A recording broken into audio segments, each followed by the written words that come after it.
वैशाख मास महत्वपूर्ण दूसरा अध्याय। इस अध्याय में वैशाख मास में विविध वस्तुओं के दान का महत्व और वैशाख स्नान के नियम का वर्णन है। नारद जी कहते हैं, वैशाख मास में धूप से तपे और थके मांदे ब्राह्मणों को श्रम नाशक सुखद पलंग देकर मनुष्य के जन्म मृत्यु आदि के क्लेशों से कष्ट नहीं पाता।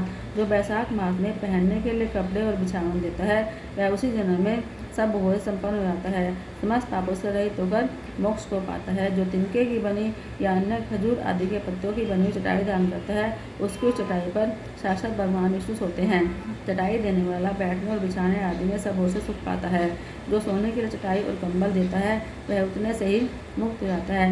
निद्रा से दुख का नाश होता है, निद्रा से थकावट दूर होती है और वह निद्रा चटाई पर सोने वाले को सुख से आ जाती है। धूप से कष्ट पाए हुए श्रेष्ठ ब्राह्मण को जो सूक्ष्मतर वस्त्र दान करता है, वह पूर्ण आयु और परलोक में उत्तम गति को पाता है। जो पुरुष ब्राह्मण को फूल और रोली देता है, वह लौकिक भोग को भोग कर मोक्ष को पाता है। जो खस, पुष्प, जल आदि से वासित चंदन देता है, वह सब भोगों में देवताओं की सहायता पाता है। उसके पाप और दुख की हानि होकर परमानंद की प्राप्ति होती है। वैशाख के धर्म को जानने वाला जो पुरुष गोरोचन और कस्तूरी का दान करता है, वह तीनों पापों से मुक्त होकर ब्रह्म शांति को प्राप्त होता है। जो विश्रामशाला बनाकर प्याऊ सहित ब्राह्मण को दान करता है, वह लोगों का अधिपति होता है। जो सड़क के किनारे बगीचा, पोखरा, कुआं और मंडप बनवाता है, वह धर्मात्मा है, उसे पुत्रों की क्या आवश्यकता है। उत्तम शास्त्र का श्रवण, तीर्थ यात्रा, सत्संग, जलदान, अन्नदान, पीपल का वृक्ष लगाना तथा पुत्र, इन सातों को दिव्य पुरुष संतान मानते हैं। जो वैशाख मास में तापनाशक तक्र का दान करता है, वह इस पृथ्वी पर विद्वान और धर्मान होता है। धूप के समय मट्ठे के समान कोई दान नहीं, इसलिए शास्त्र के थके मारे ब्राह्मणों को मट्ठा देना चाहिए।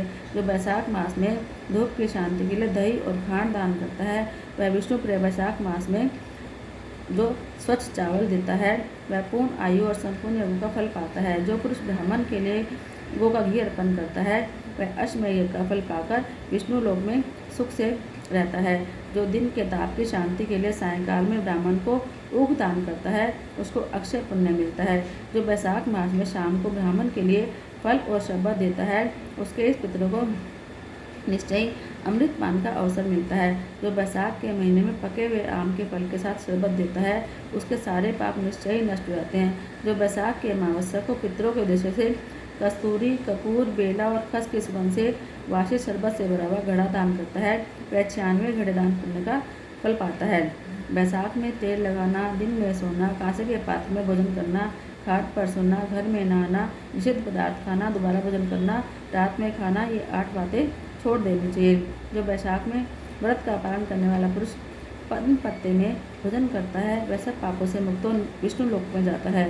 जो विष्णु भक्त पुरुष वैशाख मास में नदी में नहाता है, वह 3 जन्मों के पापों से छूट जाता है।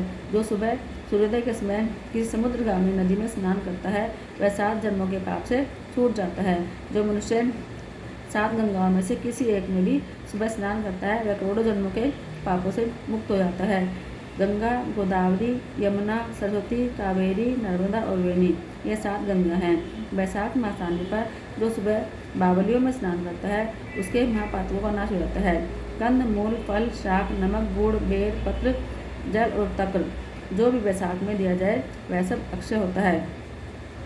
ब्रह्मा आदि देवता भी बिना दिए हुए कोई वस्तु नहीं पाते।